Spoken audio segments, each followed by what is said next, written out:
Hey guys, it's Matthew here once again, and I've got a few more little silly starter builds for you for the start of a new league, in this case Expedition League.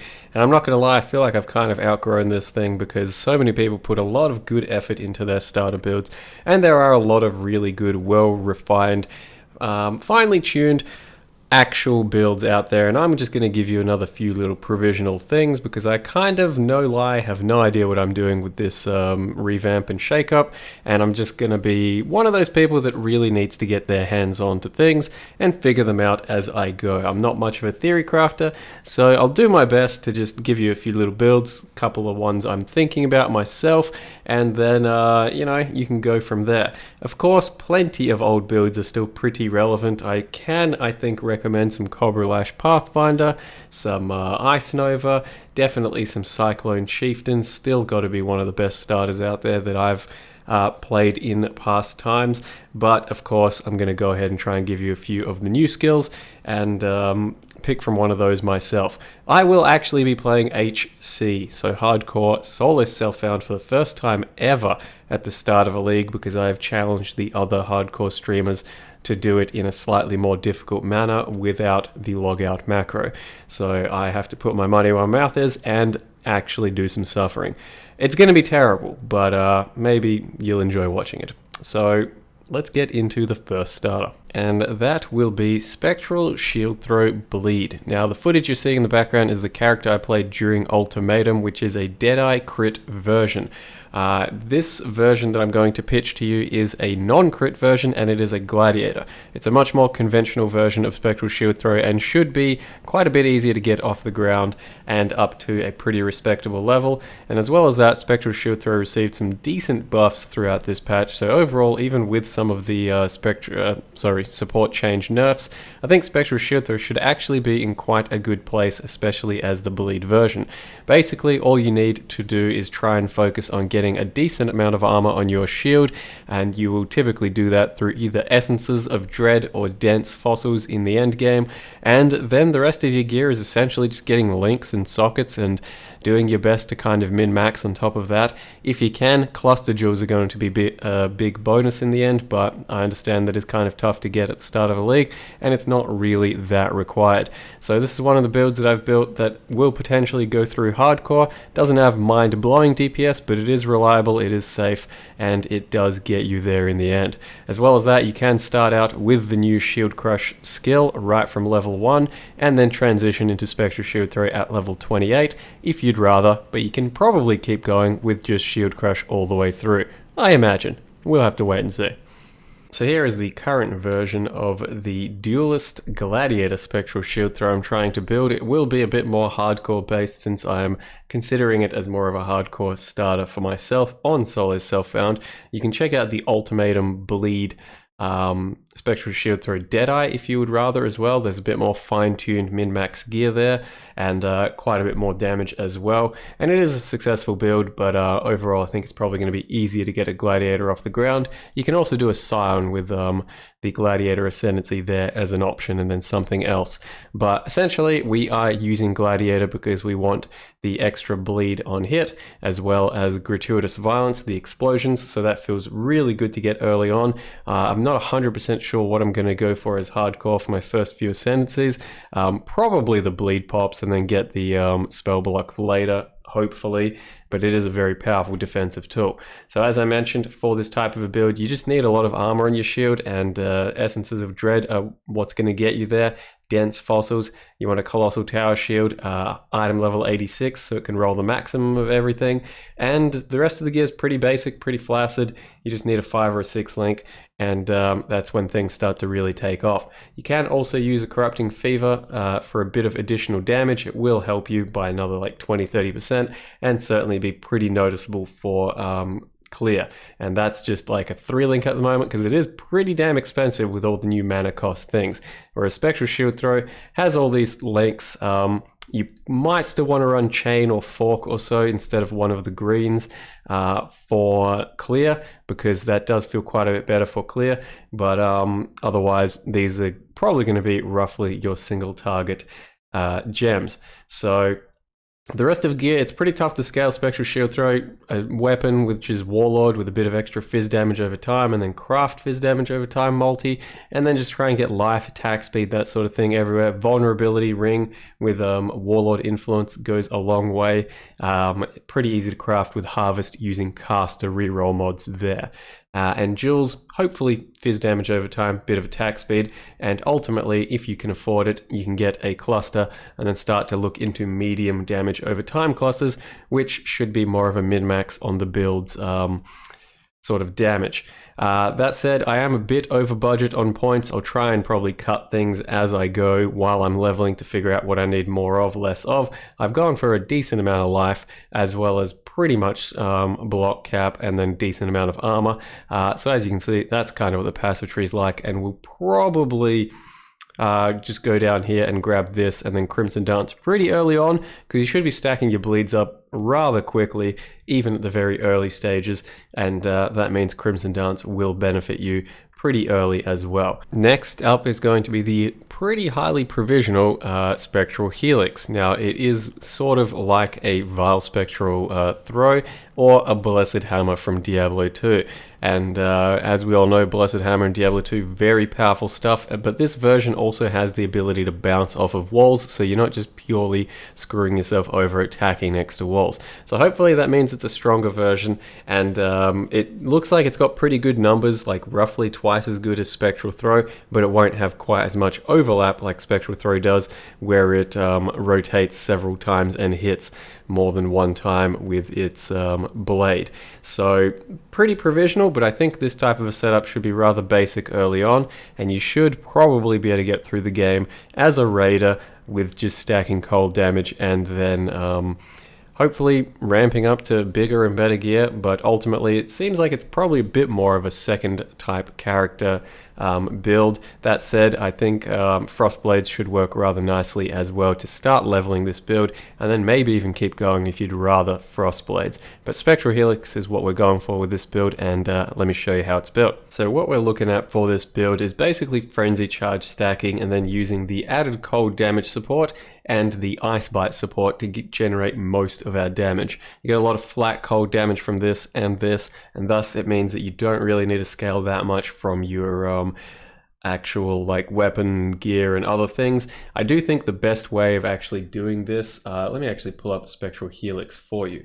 The best way of actually doing this is probably going to be a very big physical weapon and then converting to elemental damage using Trinity and then sustaining that with maybe something like a Berserker or a Pathfinder. But early on, that is really kind of tough to ask of your gear. As you can see, it's got 250% effectiveness of added damage. So I think that starting early on with just some added cold to start with should actually get us going pretty quickly. Until at least mid to early late game. We don't have the actual gem in there, so Spectral Throw's there. It's worth about half, so you can roughly like double the damage of a Spectral Throw and assume that we're dealing maybe close to 1 million damage in the end with something like this. But I've also included Frostblades, and you can see Frostblades does pretty decent damage, and it does roughly double if you use a Hydra Sphere and then have an additional attack as well as that. So if you do pivot into Frostblades purely, you need to make sure you have an additional attack, probably coming from your gloves.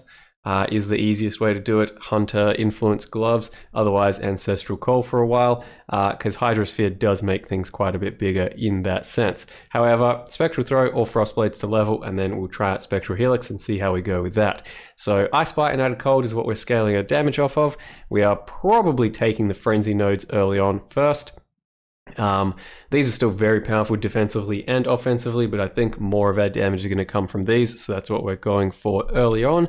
And then the passive tree is basically taking some cold damage, taking a bit of projectile speed, because I think by the looks of it, projectile speed should make all of that shit spin out much quicker and thus give you much better clear speed, much better safety. Running a shield, so we're using some shield nodes, doing the frenzy nodes across the tree. Our jewels, nothing special, just put in attack speed and crit multi. And then given that this is now 50% chance to avoid ailments, it is pretty easy to just go over here and pick this up, and you're damn near capped given these nodes and these nodes, so you're still pretty much back to 100% immunity, but you can get a bit more on your gear just to make that 100% if you really want to. So it's looking pretty good just for a little template. Nothing too serious on the life version of the build, like 5,500, but good amount of evasion, movement speed, defense, dodge, that sort of stuff. So should be pretty fast and active playstyle. It just matters as to whether or not Spectral Helix does what we hope it does.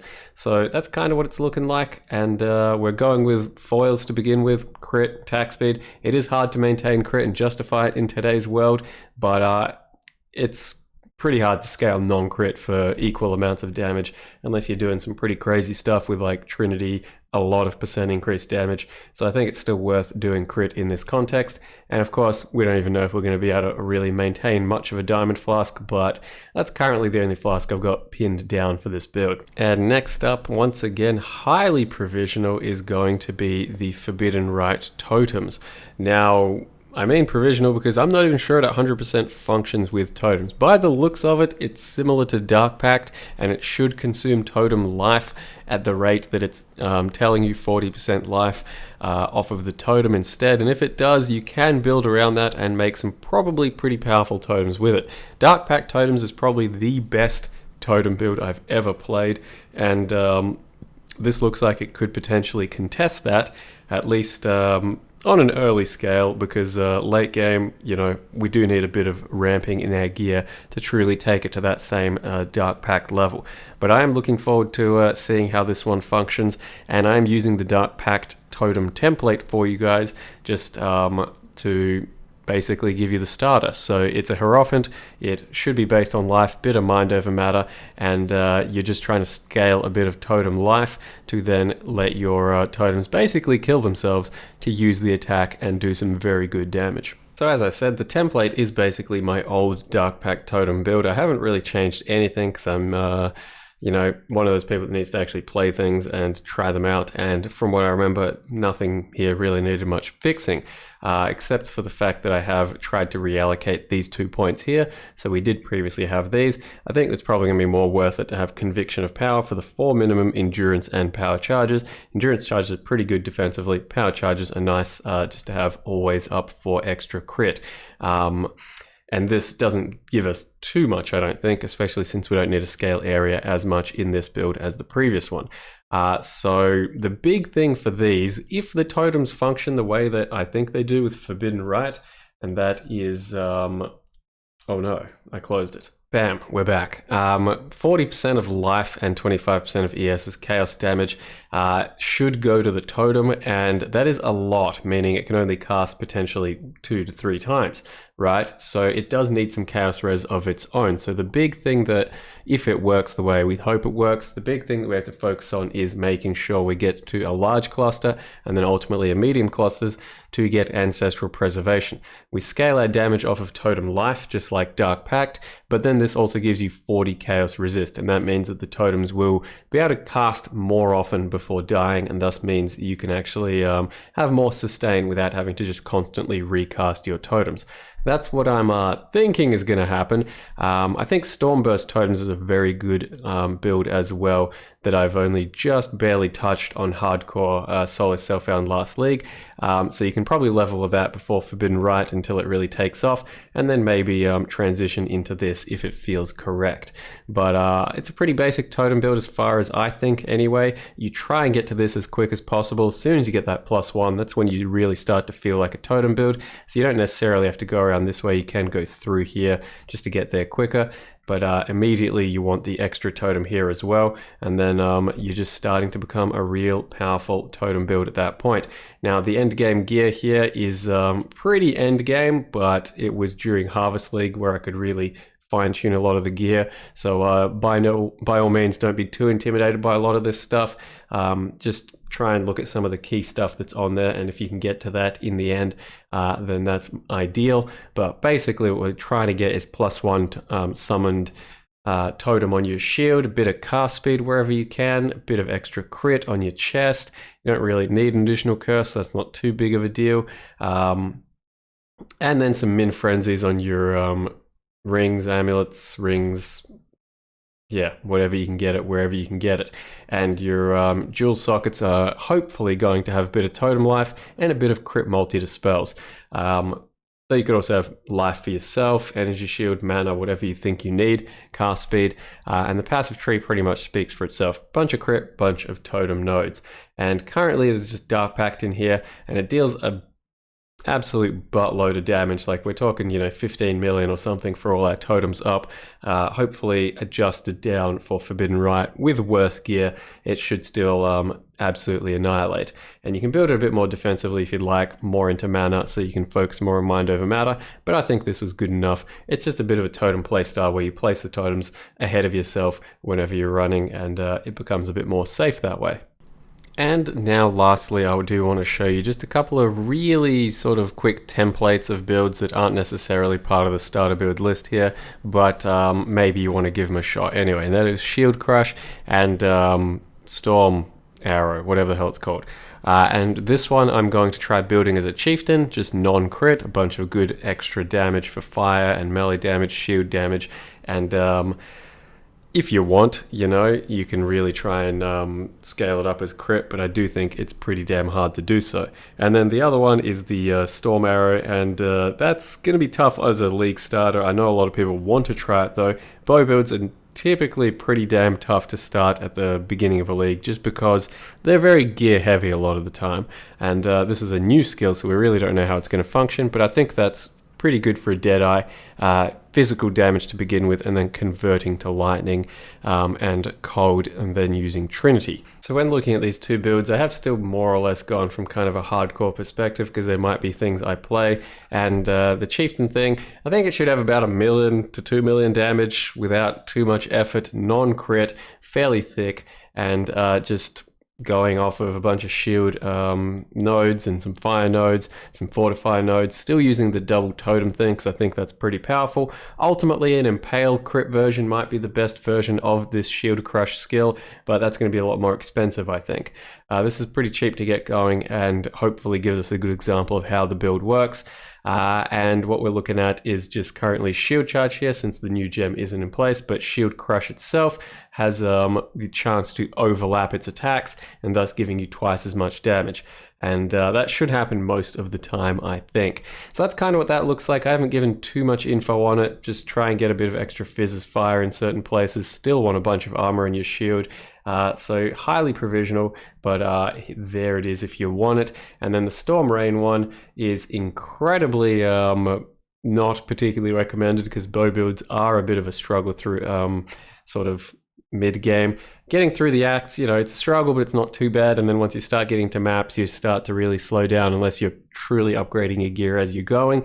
And what we have here is basically just fizz into lightning and then cold as well, and then you use hatred to boost your cold damage up to about the same level of lightning, maybe even a bit more, but hopefully if you have roughly equal amounts of lightning and cold, Trinity is then usable. And pretty typical bow tree, I think. You're taking the Deadeye passives for Mirage Archers, so you can get a lot more Storm Rain happening on your screen. Far Shot and Endless Munitions, 2 additional arrows, should help for your Storm Rain overlap. And then Gathering Winds for Tailwind and a bunch more attack speed.